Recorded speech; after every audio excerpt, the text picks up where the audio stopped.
सबसे पहले तो आपके बाजरा प्रदर्शन पंचायत समिति मेले में सभी किसान भाइयों का स्वागत करता हूं। ये जो मेला आयोजित किया जा रहा है, ये पंचायत समिति रेवदर के अंदर 1000 हेक्टेयर के अंदर बाजरा प्रदर्शन का आयोजन किया गया था। उस बाजरा प्रदर्शन के अंतर्गत ही इस मेले का आयोजन किया जा रहा है। इस मेले में सभी किसान भाइयों को बाजरे की गुणवत्ता, मनुष्य के लिए बाजरा क्यों आवश्यक है, इसके बारे में आपको विस्तार से जानकारी दी जाएगी। साथ ही मेले के अंदर बाजरा से बनने वाले व्यंजन जो किसान भाई लेके आएंगे उनको पारितोषिक दिया जाएगा। साथ ही इस बाजरा मेले के अंदर प्रश्नोत्तरी कार्यक्रम भी किया जाएगा। सही प्रश्न का उत्तर देने वाले किसान भाई को भी पुरस्कृत किया जाएगा। इस मेले में ये मेला पूरी रेवदर पंचायत समिति का अनादरा गांव में आयोजित किया गया है। बाजरा की कौन कौन सी किस्में होती है, कौन सी किस्म की कब बुवाई करनी चाहिए, बाजरा से कौन कौन से प्रोटीन मनुष्य को मिलते हैं, उसके बारे में विस्तार से आपको जानकारी दी। साथ ही विभाग द्वारा संचालित विभिन्न अनुदानित योजनाओं के बारे में भी आपको बताया जाएगा। कोई भी अगर किसान भाई इस मेले के अंदर किसी भी प्रकार का अनुदानित कृषि यंत्र या पौध संरक्षण उपकरण अगर खरीदना चाहे तो उसके फार्म भी इस मेले में ही तैयार किए जाएंगे।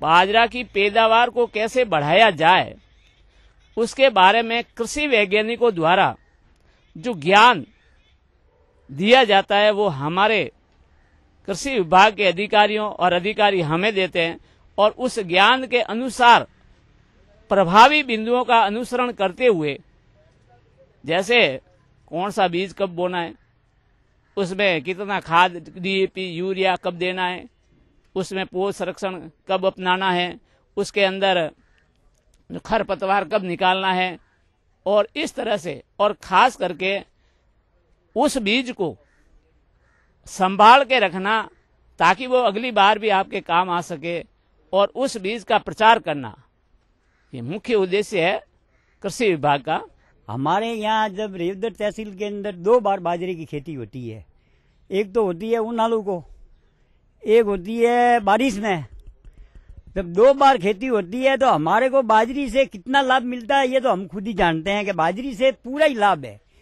एक तो घास मिलता है जो हमारे पशु सब खाते हैं, दूसरा ये बाजरी का बीज और बाजरी की रोटी। अब ये खाने के उपयोग में आप कोई भी चीज खाओ, सबसे उपयोग में उपयोग बाजरा है। पहले के जमाने में भी कहा हुआ है कि बाजरी सबसे ज्यादा शरीर के लिए अच्छी है और बाजरी खाना अनिवार्य भी है। सर्दी के मौसम में, बारिश के मौसम में बहुत बाजरी अच्छी लगती है। उसका घास भी प्यारा लगता है। जब गाय भैंस बच्चा देती है तो वो 10 दिन उसको बाजरी खिलाते हैं तो उसको कोई बीमारी नहीं आती है। बाजरी के गुण और गुणवत्ता बहुत तेज है।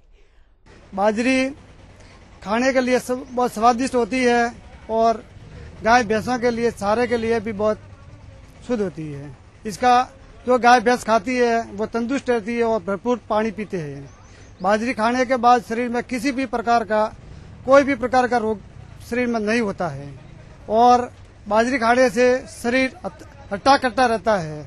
और बाजरी में देसी खाद हम डालते हैं, जैसे बकरियों का है, गोबर है, तो उनसे उत्पादन ज्यादा होता है।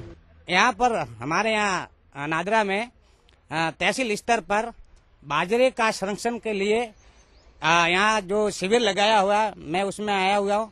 हमारे साथ में 10-15 किसान लोग भाई है एवं बाजरे की गुणवत्ता के बारे में कृषि विभाग के अधिकारी और ग्राम सेवक जी हमको यहाँ पर बताएंगे। गत वर्ष राष्ट्रीय कृषि विकास योजना के अंतर्गत पोषण सुरक्षा के लिए सघन कद्दन संवर्धन विकास कार्यक्रम सिरोही जिले में लिया गया था। इसके अंतर्गत 2000 हेक्टेयर एरिया में बाजरा के प्रदर्शन आयोजित किए गए थे। बाजरा प्रदर्शनों के अंतर्गत हमने बाजरा की किस्म HSB 67 इम्प्रूव्ड काश्तकारों को दी थी, जो 4 किलो प्रति हेक्टेयर की दर से दी गई थी। उसके अंदर हमने जो आदान दिया था वो आदान लगभग 3000 रुपए प्रति हेक्टेयर की तरफ से काश्तकारों को निःशुल्क उपलब्ध कराया गया था। इसके अच्छे परिणाम आए हैं। इसका जो मुख्य उद्देश्य है वो उद्देश्य यह है कि काश्तकारों को बाजरा उत्पादन के लिए प्रोत्साहित किया जाए और बाजरा चूंकि पोषण की दृष्टि से काफी महत्वपूर्ण है, बाजरा ऊर्जा से भरपूर होता है, बाजरा प्रोटीन का भी उत्तम स्रोत है, बाजरा के अंदर जो लाइसिन प्रोटीन होता है वो उत्तम क्वालिटी का होता है, इसमें खनिज लवण भी काफी होता है और सबसे बड़ी बात कि इसमें रेशा होता है जो कब्जी को भी दूर करता है। और हम तो काश्तकारों को ये कहते हैं कि आप गेहूं के साथ साथ में बाजरा को भी अपने भोजन में शामिल करें, क्योंकि बाजरा कार्बोहाइड्रेट भी देता है, मोटापा, मधुमेह और दिल के मरीजों के लिए भी बाजरा काफी उपयोगी है।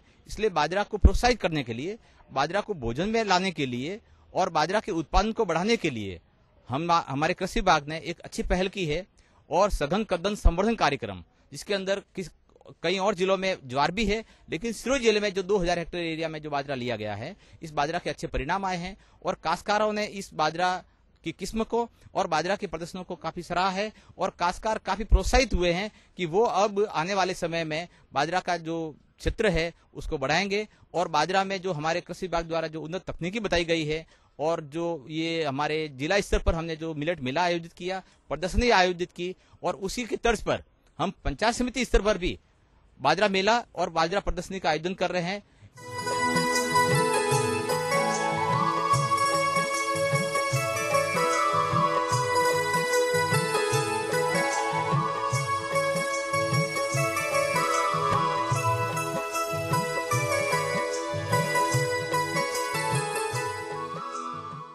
जागृति उत्पन्न करने का जो कार्यक्रम आयोजित किया जा रहा है, इस कार्यक्रम को देख करके मुझे बड़ा आश्चर्य हो रहा है, क्योंकि बाजरा तो हमारा मूल खाद्य पदार्थ रहा है और बाजरे से हम लोग दूर हो गए। अब बाजरे का प्रचार करना पड़ रहा है।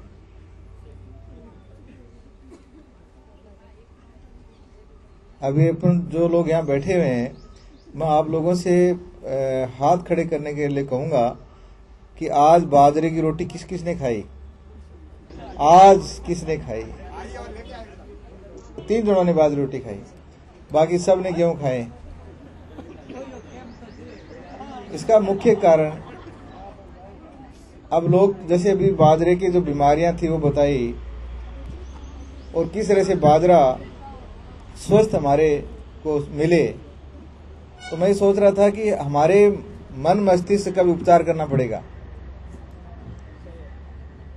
तो ये जो फंक्शन हो रहा है, ये जो सेमिनार कर रहे हैं, ये जो संगोष्ठी की जा रही है, ये एक तरह से अपने मन मस्तिष्क का उपचार का ही कार्यक्रम है कि हम लोग समझें कि हमारा बाजरा कितना गुणकारी है।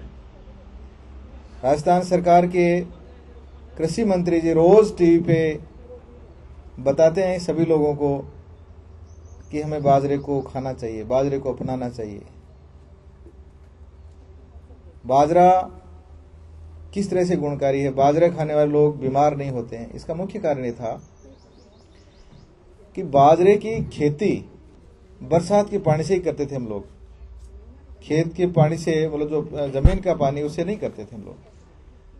4 महीने जो खरीफ की फसल होती थी उसमें बाजरा जेठ के महीने में, 60 के महीने में उगाया जाता था, 4-5 महीने में तैयार हो जाता था।